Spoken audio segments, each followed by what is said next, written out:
waxaan idin leeyahay adoon alle inaad tahay qir shahaadateynka afkaabar ilaahay u adeec run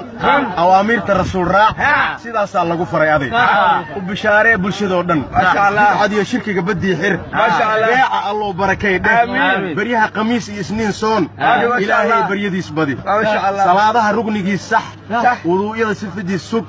rukuucyada ku sugnow in sujuudyada sanka dhuka dhig sunooyinka ha ka tegin wad hadduu ruux muslim galo gaf ha ka gees marina gartiis gal garabsiin dhaaf ku garsoor xaq keligaadaa lagu gelin god waxbana kuuma galaan gun ku tarbiyey ubadka 7 jir kan tacliin diidka naftii tun tajwiidkii diinta tafsiir bar waxa tawfiiq aan lahayn tuf yaan la taagnaan tubtii xun labadaa waalid wax weyn tar walaalay qaraabo wax qeyr far kan wax ku diido wanaagtus wiilkii gooy adlay wasiyada rasuulka wa taariikh dadkiina maqanow umada walaalihiina duruufta hayso soo afuriya ma sha Allah